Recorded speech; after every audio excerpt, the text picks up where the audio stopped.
ॐ श्री गणेशाय नमः। अथ श्री धनलक्ष्मी स्तोत्रम्। श्री धनदा उवाच देवी देवमुपागम्य नीलकण्ठं मम प्रियं कृपया पार्वती प्राह शङ्करं करुणाकरम्।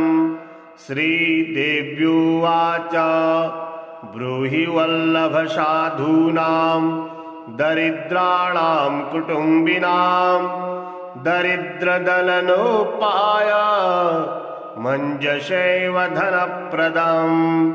श्रीशिव उवाच पूजयन् पार्वती वाक्या मिदमाह महेश्वरः उचितं जगदम्बासि तौ भूतानुकम्पया शशितं सानुजं रामं शाञ्जनेयं सहानुगं प्रणम्य परमानन्दं वक्ष्येऽहं स्तोत्रमुत्तमम्। धनदं श्रद्धानां सद्यः सुलभकारकं योगक्षेमकरं सत्यं सत्यमेव वचो मम। पठन्तः पाठयन्तोऽपि ब्राह्मणैरास्तिकोत्तमैः धनलाभो भवेद्दासु नाशमेति दरिद्रता। भूभवांस भवां भूत्यै भक्तिकल्पलतां शुभां प्रार्थयेत्तां यथा कामं कामधेनुस्वरूपिणम्। धर्मदे धनदे देवी दानशीले दयाकरे त्वं प्रसीद महेशानि यदर्थं प्रार्थयाम्यहम्। धरामरप्रिये पुण्ये धन्ये धनदपूजिते सुधनं धार्मिकं देहि यजमानाय सत्वरम्। रम्ये रुद्रप्रिये रूपे रामरूपे रतिप्रिये शिखे सखमनोमूर्ते प्रसीद प्रणते मयि। आरक्तचरणाम्भोजे सिद्धि सर्वार्थदायके दिव्याम्बरधरे देव्ये दिव्यमालोपशोभिते। समस्तगुणसम्पन्ने सर्वलक्षणलक्षिते शरश्चन्द्रमुखे नीले नीलनीरजलोचने चञ्चरीकचमूचारु श्रीहारकुटिलालके मत्ते भगवते मातः कलकण्ठरवामृते। हासावलोकनकैर्दिव्यैर्भक्तचिन्तापहारिके रूपलावण्यतारुण्य कारुण्यगुणभाजने। क्वणत्कङ्कणमञ्जीरे लसल्लीलाकराम्बुजे रुद्रप्रकाशिते तत्त्वे धर्माधारे धरालये। प्रयच्छ यजमानाय धनं धर्मैकसाधनं मातस्त्वं मे विलम्बेन दिशस्व जगदम्बिके। कृपया करुणागारे प्रार्थितं कुरु मे शुभे वसुधे वसुधारूपे वसुवासववन्दिते। धनदे यजमानाय वरदे वरदा भव ब्राह्मणैर्ब्राह्मणैः पूज्ये पार्वती शिवशङ्करे। स्तोत्रं दरिद्रताव्याधि शमनं सुधनप्रदं श्रीकरे शङ्करे श्रीदे प्रसीद मयि किङ्करे।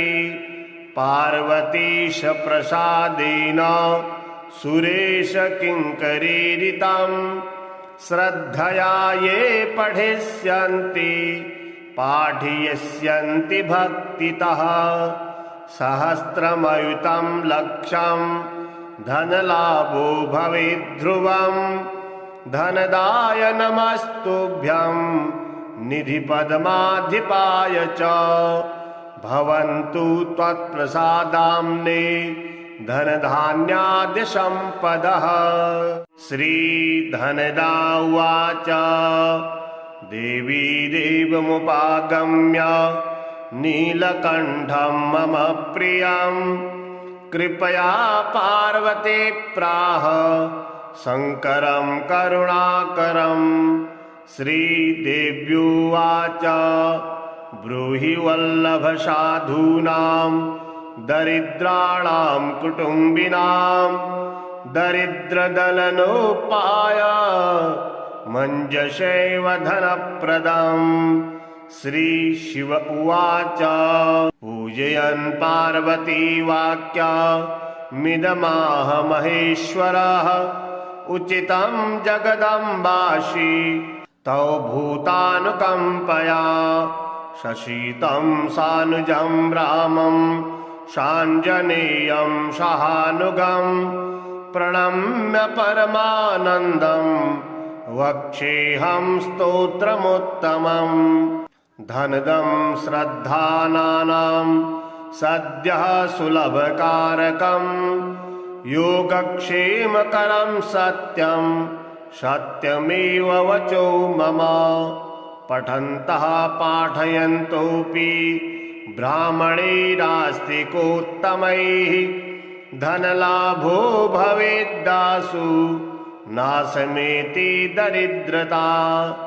भूभवांस भवां भूत्यै भक्तिकल्पलतां शुभां प्रार्थयेत्तां यथा कामं कामधेनुस्वरूपिणम्।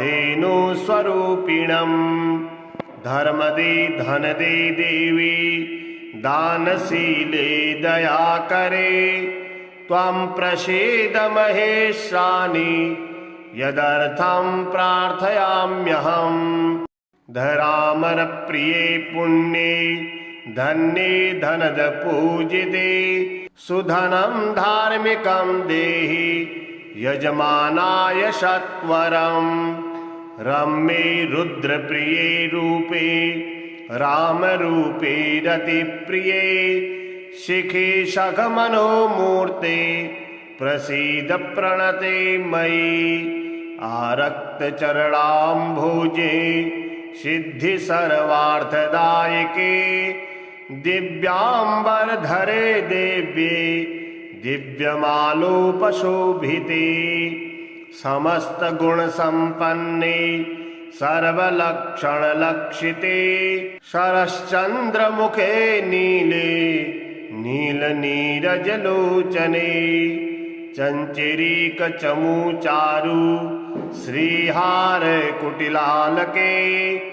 मत्ते भगवते मातः कलकण्ठरवामृते। हासावलोकनकैर्दिव्यैर्भक्तचिन्तापहारिके रूपलावण्यतारुण्य कारुण्यगुणभाजने। क्वणत्कङ्कणमञ्जीरे लसल्लीलाकराम्बुजे रुद्रप्रकाशिते तत्त्वे धर्माधारे धरालये। प्रयच्छ यजमानाय धनं धर्मैकसाधनं मातस्त्वं मे विलम्बेन दिशस्व जगदम्बिके। कृपया करुणागारे प्रार्थितं कुरु मे शुभे वसुधे वसुधारूपे वसुवासववन्दिते। धनदे यजमानाय वरदे वरदा भव ब्राह्मणैर्ब्राह्मणैः पूज्ये पार्वती शिवशङ्करे। स्तोत्रं दरिद्रताव्याधि शमनं सुधनप्रदं श्रीकरे शङ्करे श्रीदे प्रसीद मयि किङ्करे। पार्वतीश प्रसादेन सुरेश किङ्करीरितं श्रद्धया ये पठिष्यन्ति पाठयिष्यन्ति भक्तितः सहस्रमयुतं लक्षं धनलाभो भवेद्ध्रुवम् धनदाय नमस्तुभ्यं निधिपद्माधिपाय च भवन्तु त्वत्प्रसादाम्ने धनधान्यादिसम्पदः। श्रीधनदा उवाच देवी देवमुपागम्य नीलकण्ठं मम प्रियं कृपया पार्वती प्राह शङ्करं करुणाकरं। श्रीदेव्युवाच ब्रूहि वल्लभ साधूनां दरिद्राणां कुटुम्बिनां दरिद्रदलनोपाय मञ्जसेव धनप्रदम्। श्रीशिव उवाच पूजयन् पार्वती वाक्या मिदमाह महेश्वरः उचितं जगदम्बासि तौ भूतानुकम्पया शशीतं सानुजं रामं शाञ्जनेयं सहानुगं प्रणम्य परमानन्दं वक्ष्येऽहं स्तोत्रमुत्तमम्। धनदं श्रद्धानां सद्यः सुलभकारकं योगक्षेमकरं सत्यं सत्यमेव वचो मम।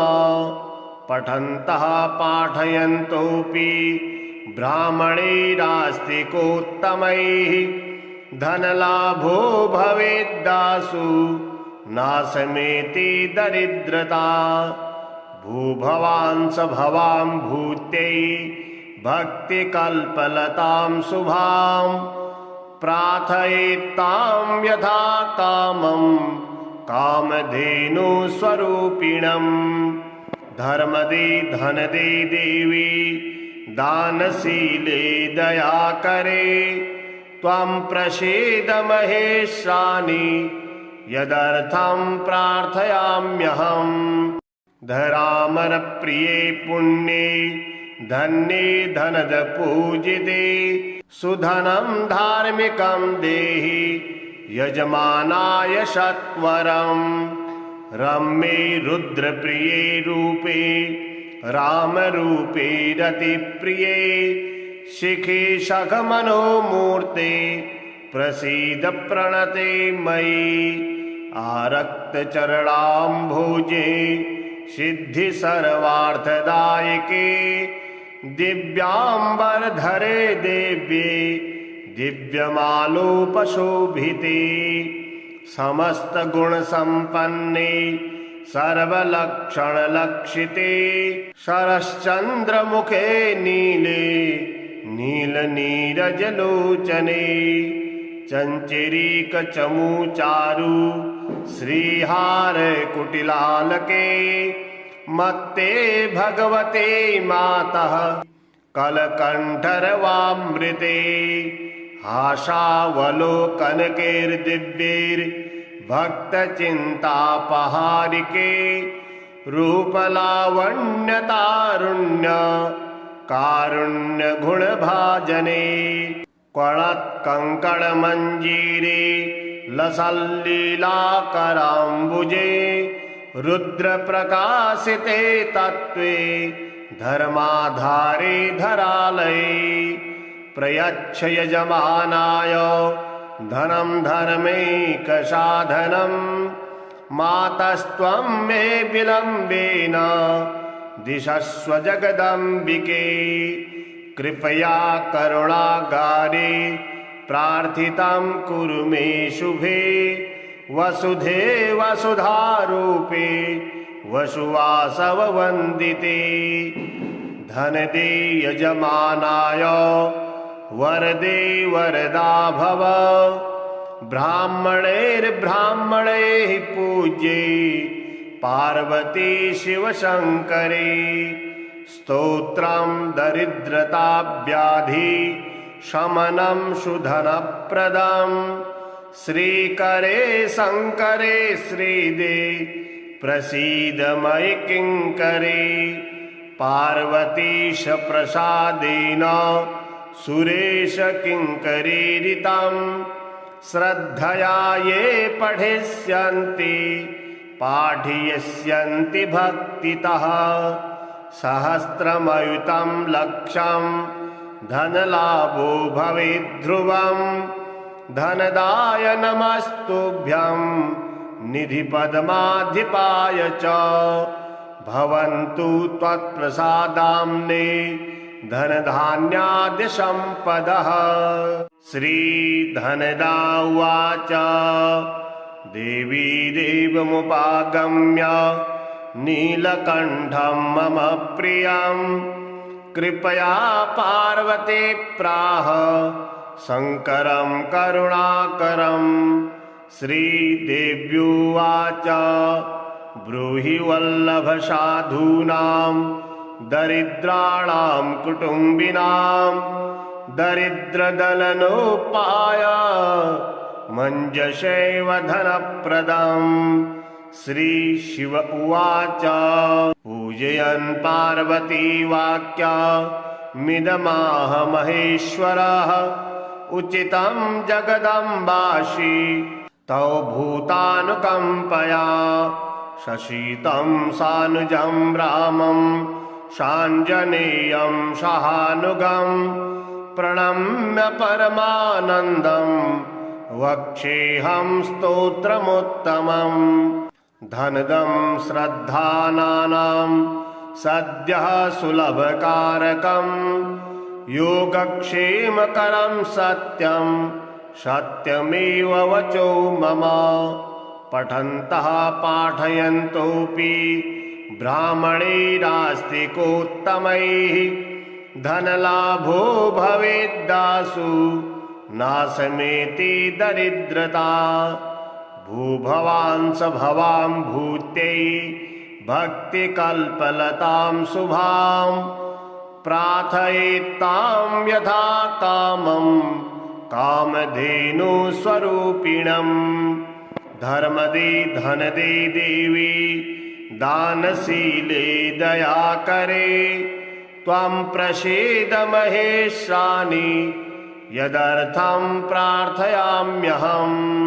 धरामरप्रिये पुण्ये धन्ये धनद पूजिते सुधनं धार्मिकं देहि यजमानाय सत्वरम्।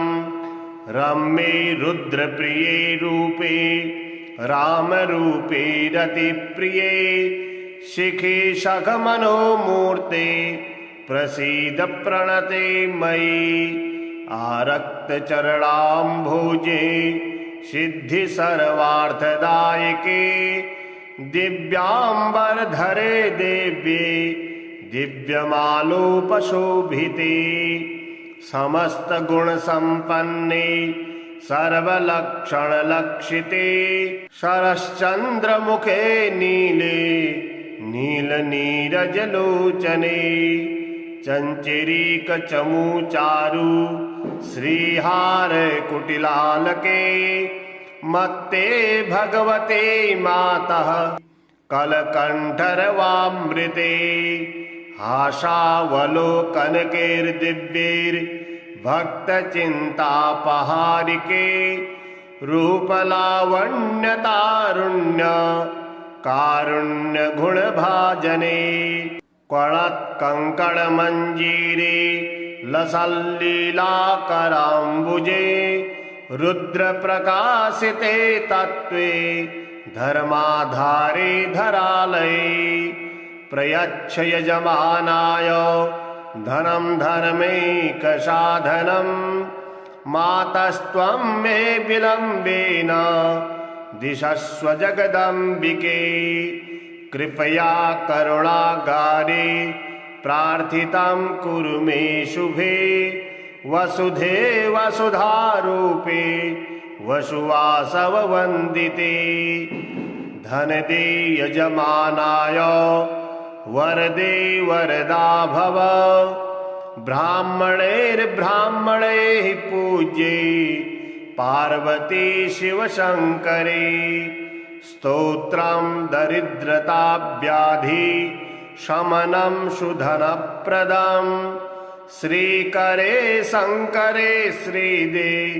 प्रसीद मयि किङ्करे पार्वतीश प्रसादेन सुरेश किङ्करीरितं श्रद्धया ये पठिष्यन्ति पाठयिष्यन्ति भक्तितः सहस्रमयुतं लक्षं धनलाभो भवेद्ध्रुवं धनदाय नमस्तुभ्यं निधिपद्माधिपाय च भवन्तु त्वत्प्रसादाम्ने धनधान्यादिसम्पदः। श्रीधनदा उवाच देवी देवमुपागम्य नीलकण्ठं मम प्रियं कृपया पार्वती प्राह शङ्करं करुणाकरं। श्रीदेव्युवाच ब्रूहि वल्लभ साधूनां दरिद्राणां कुटुम्बिनां दरिद्रदलनोपाय मञ्जसेव धनप्रदम्। श्रीशिव उवाच पूजयन् पार्वती वाक्या मिदमाह महेश्वरः उचितं जगदम्बासि तौ भूतानुकम्पया शशीतं सानुजं रामं शाञ्जनेयं सहानुगं प्रणम्य परमानन्दं वक्षेऽहं स्तोत्रमुत्तमम्। धनदं श्रद्धानां सद्यः सुलभकारकं योगक्षेमकरं सत्यं सत्यमेव वचो मम। पठन्तः पाठयन्तोऽपि ब्राह्मणैरास्तिकोत्तमैः धनलाभो भवेद्दासु नाशमेति दरिद्रता। भूभवान् स भवां भूत्यै भक्तिकल्पलतां शुभां प्रार्थयेत्तां यथा कामं कामधेनुस्वरूपिणम्। धर्मदे धनदे देवी दानशीले दयाकरे त्वं प्रसीद महेशानि यदर्थं प्रार्थयाम्यहम्। धरामरप्रिये पुण्ये धन्ये धनदपूजिते सुधनं धार्मिकं देहि यजमानाय सत्वरम्। रम्ये रुद्रप्रिये रूपे रामरूपे रतिप्रिये शिखे सखमनोमूर्ते प्रसीद प्रणते मयि। आरक्तचरणाम्भोजे सिद्धि सर्वार्थदायके दिव्याम्बरधरे देव्ये दिव्यमालोपशोभिते समस्तगुणसम्पन्ने सर्वलक्षणलक्षिते शरश्चन्द्रमुखे नीले नीलनीरजलोचने चञ्चरीकचमूचारु श्रीहारकुटिलालके मत्ते भगवते मातः कलकण्ठरवामृते आशावलोकनकैर्दिव्यैर्भक्तचिन्तापहारिके रूपलावण्यतारुण्य कारुण्यगुणभाजने कणत्कङ्कणमञ्जीरे लसल्लीलाकराम्बुजे रुद्रप्रकाशिते तत्त्वे धर्माधारे धरालये प्रयच्छ यजमानाय धनं धर्मैकसाधनं मातस्त्वं मे विलम्बेन दिशस्व जगदम्बिके कृपया करुणागारे प्रार्थितं कुरु मे शुभे वसुधे वसुधारूपे वसुवासववन्दिते धनदे यजमानाय वरदे वरदा भव ब्राह्मणैर्ब्राह्मणैः पूज्ये पार्वती शिवशङ्करे स्तोत्रं दरिद्रताव्याधि शमनं सुधनप्रदं श्रीकरे शङ्करे श्रीदे प्रसीद मयि किङ्करे पार्वतीश प्रसादेन सुरेश किङ्करीरितं श्रद्धया ये पठिष्यन्ति पाठयिष्यन्ति भक्तितः सहस्रमयुतं लक्षं धनलाभो भवेत् ध्रुवं धनदाय नमस्तुभ्यं निधिपद्माधिपाय च भवन्तु त्वत्प्रसादाम्ने धनधान्यादिसम्पदः। श्रीधनदा उवाच देवी देवमुपागम्य नीलकण्ठं मम प्रियं कृपया पार्वती प्राह शङ्करं करुणाकरं श्रीदेव्युवाच ब्रूहि वल्लभ साधूनां दरिद्राणां कुटुम्बिनां दरिद्रदलनोपाय मञ्जसेव धनप्रदम् श्रीशिव उवाच पूजयन् पार्वती वाक्या मिदमाह महेश्वरः उचितं जगदम्बासि तौ भूतानुकम्पया शशीतं सानुजं रामं शाञ्जनेयं सहानुगं प्रणम्य परमानन्दं वक्ष्येऽहं स्तोत्रमुत्तमम् धनदं श्रद्धानानां सद्यः सुलभकारकं योगक्षेमकरं सत्यं सत्यमेव वचो मम पठन्तः पाठयन्तोऽपि ब्राह्मणैरास्तिकोत्तमैः धनलाभो भवेद्दासु नाशमेति दरिद्रता भूभवांस भवां भूत्यै भक्तिकल्पलतां शुभां प्रार्थयेत्तां यथा कामं कामधेनुस्वरूपिणं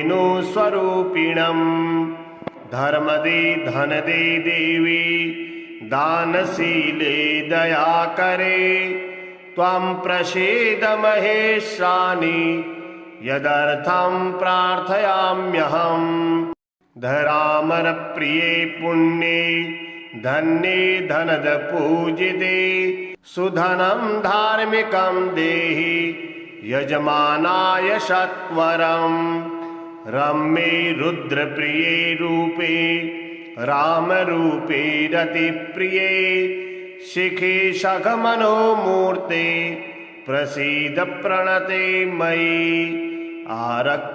आरक्तचरणाम्भोजे सिद्धि सर्वार्थदायके दिव्याम्बरधरे देव्ये दिव्यमालोपशोभिते समस्तगुणसम्पन्ने सर्वलक्षणलक्षिते शरश्चन्द्रमुखे नीले नीलनीरजलोचने चञ्चरीकचमूचारु श्रीहारकुटिलालके मत्ते भगवते मातः कलकण्ठरवामृते आशावलोकनकैर्दिव्यैर्भक्तचिन्तापहारिके रूपलावण्यतारुण्य कारुण्यगुणभाजने क्वणत्कङ्कणमञ्जीरे लसल्लीलाकराम्बुजे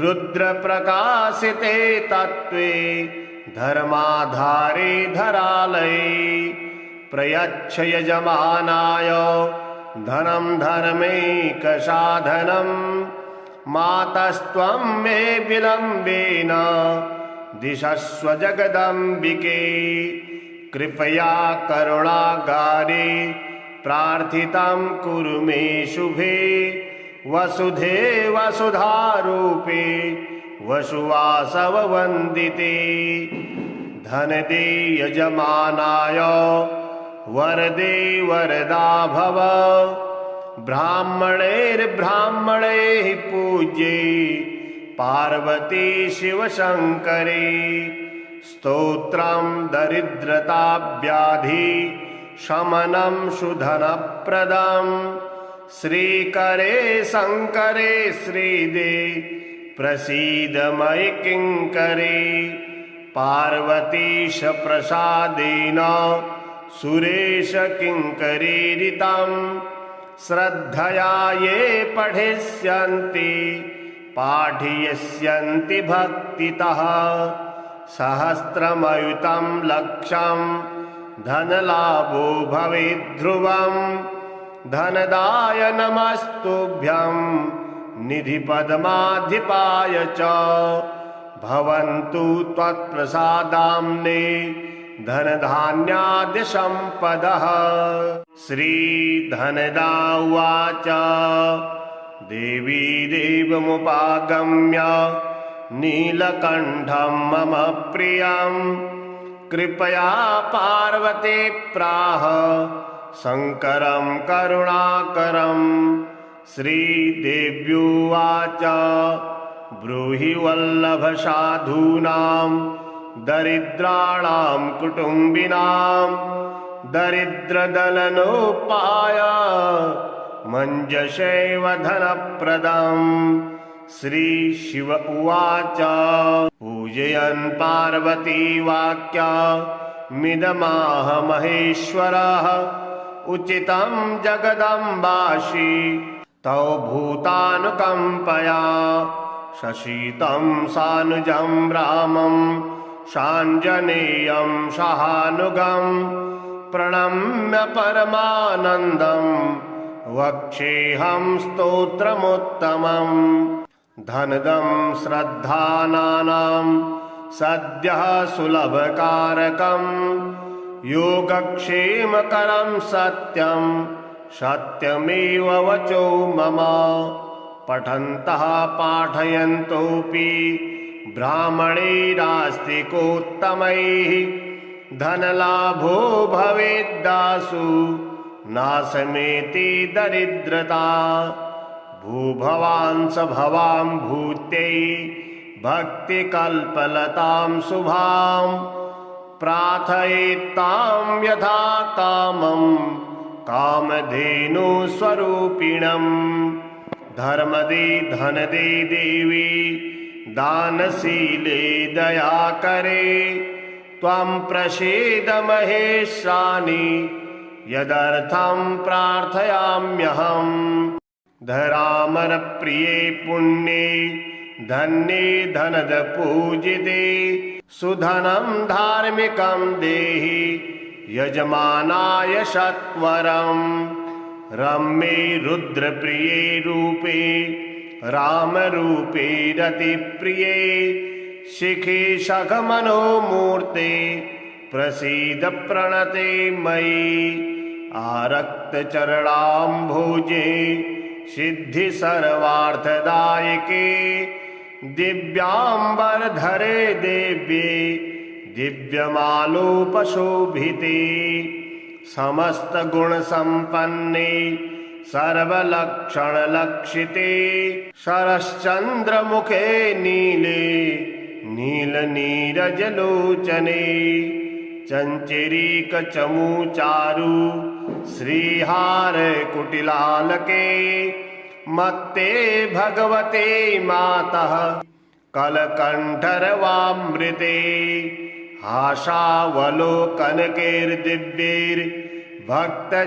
आशावलोकनकैर्दिव्यैर्भक्तचिन्तापहारिके रूपलावण्यतारुण्य कारुण्यगुणभाजने कणत्कङ्कणमञ्जीरे लसल्लीलाकराम्बुजे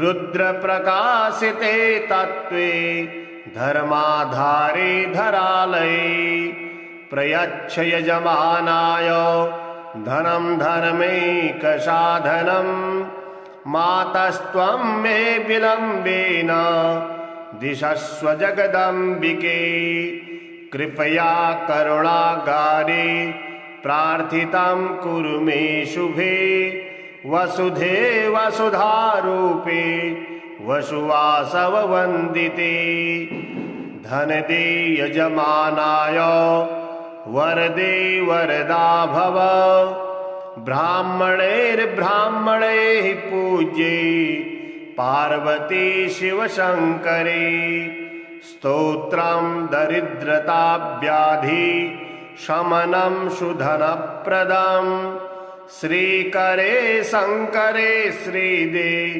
प्रसीद मयि किङ्करे पार्वतीश प्रसादेन सुरेश किङ्करीरितं श्रद्धया ये पठिष्यन्ति पाठयिष्यन्ति भक्तितः सहस्रमयुतं लक्षं धनलाभो भवेद्ध्रुवं धनदाय नमस्तुभ्यं निधिपद्माधिपाय च भवन्तु त्वत्प्रसादाम्ने धनधान्यादिसम्पदः। श्रीधनदा उवाच देवी देवमुपागम्य नीलकण्ठं मम प्रियं कृपया पार्वती प्राह शङ्करं करुणाकरं श्रीदेव्युवाच ब्रूहि वल्लभ साधूनां दरिद्राणां कुटुम्बिनां दरिद्रदलनोपाय मञ्जसेव धनप्रदम् श्रीशिव उवाच पूजयन् पार्वती वाक्या मिदमाह महेश्वरः उचितं जगदम्बासि तौ भूतानुकम्पया शशीतं सानुजं रामं शाञ्जनेयं सहानुगं प्रणम्य परमानन्दं वक्षेऽहं स्तोत्रमुत्तमम् धनदं श्रद्धानानां सद्यः सुलभकारकं योगक्षेमकरं सत्यं सत्यमेव वचो मम पठन्तः पाठयन्तोऽपि ब्राह्मणैरास्तिकोत्तमैः धनलाभो भवेद्दासु नाशमेति दरिद्रता भूभवांस भवां भूत्यै भक्तिकल्पलतां शुभां प्रार्थयेत्तां यथा कामं कामधेनुस्वरूपिणम् धर्मदे धनदे देवी दानशीले दयाकरे त्वं प्रसीद महेशानि यदर्थं प्रार्थयाम्यहम् धरामरप्रिये पुण्ये धन्ये धनदपूजिते सुधनं धार्मिकं देहि यजमानाय सत्वरम् रम्ये रुद्रप्रिये रूपे रामरूपे रतिप्रिये शिखे सखमनोमूर्ते प्रसीद प्रणते मयि आरक्तचरणाम्भोजे सिद्धि सर्वार्थदायके दिव्याम्बरधरे देव्ये दिव्यमालोपशोभिते समस्तगुणसम्पन्ने सर्वलक्षणलक्षिते शरश्चन्द्रमुखे नीले नीलनीरजलोचने चञ्चरीकचमूचारु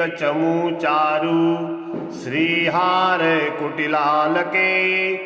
मत्ते भगवते मातः कलकण्ठरवामृते आशावलोकनकैर्दिव्यैर्भक्तचिन्तापहारिके रूपलावण्यतारुण्य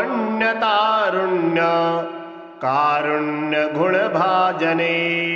क्वणत्कङ्कणमञ्जीरे लसल्लीलाकराम्बुजे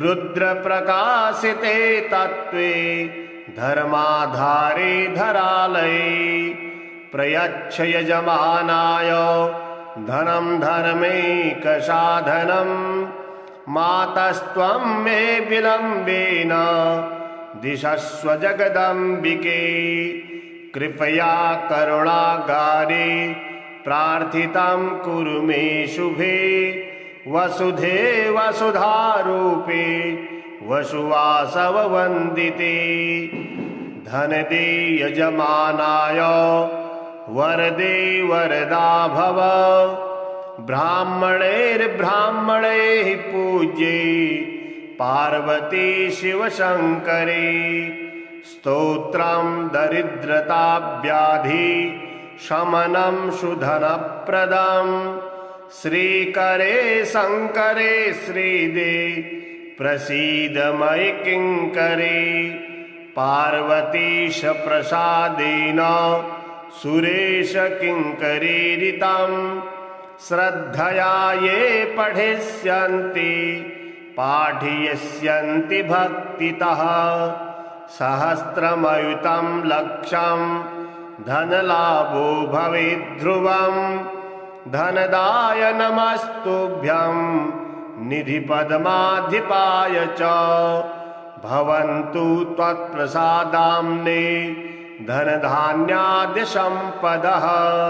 श्रीधनदा उवाच देवी देवमुपागम्य नीलकण्ठं मम प्रियं कृपया पार्वती प्राह शङ्करं करुणाकरं श्रीदेव्युवाच ब्रूहि वल्लभ साधूनां दरिद्राणां कुटुम्बिनां दरिद्रदलनोपाय मञ्जसेव धनप्रदम् श्रीशिव उवाच पूजयन् पार्वती वाक्यमिदमाह महेश्वरः उचितं जगदम्बासि तौ भूतानुकम्पया शशितं सानुजं रामं शाञ्जनेयं सहानुगं प्रणम्य परमानन्दं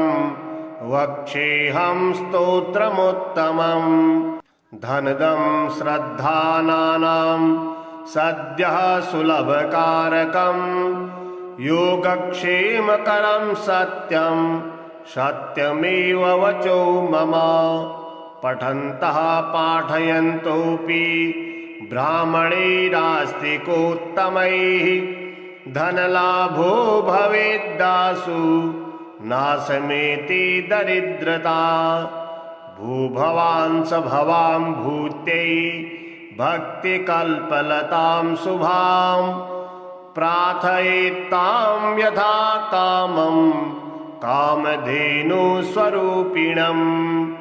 धर्मदे धनदे देवी दानशीले दयाकरे त्वं प्रसीद महेशानि यदर्थं प्रार्थयाम्यहम् धरामरप्रिये पुण्ये धन्ये धनद पूजिते सुधनं धार्मिकं देहि यजमानाय सत्वरम् रम्ये रुद्रप्रिये रूपे रामरूपे रतिप्रिये शिखे सखमनोमूर्ते प्रसीद प्रणते मयि आरक्तचरणाम्भोजे सिद्धि सर्वार्थदायके दिव्याम्बरधरे देव्ये दिव्यमालोपशोभिते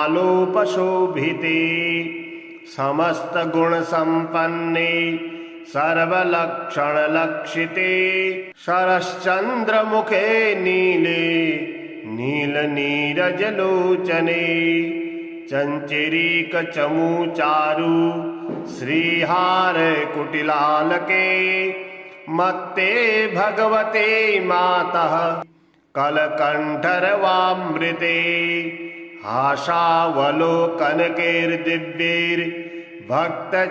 आशावलोकनकैर्दिव्यैर्भक्तचिन्तापहारिके रूपलावण्यतारुण्य कारुण्यगुणभाजने क्वणत्कङ्कणमञ्जीरे लसल्लीलाकराम्बुजे रुद्रप्रकाशिते तत्त्वे धर्माधारे धरालये प्रयच्छ यजमानाय धनं धर्मैकसाधनं मातस्त्वं मे विलम्बेन दिशस्व जगदम्बिके कृपया करुणागारे प्रार्थितं कुरु मे शुभे वसुधे वसुधारूपे वसुवासववन्दिते धनदे यजमानाय वरदे वरदा भव ब्राह्मणैर्ब्राह्मणैः पूज्ये पार्वती शिवशङ्करे स्तोत्रं दरिद्रताव्याधि शमनं सुधनप्रदं श्रीकरे शङ्करे श्रीदे प्रसीद मयि किङ्करे पार्वतीश प्रसादेन सुरेश किङ्करीरितं श्रद्धया ये पठिष्यन्ति पाठयिष्यन्ति भक्तितः सहस्रमयुतं लक्षं धनलाभो भवेद्ध्रुवं धनदाय नमस्तुभ्यं निधिपद्माधिपाय च भवन्तु त्वत्प्रसादाम्ने धनधान्यादिसम्पदः।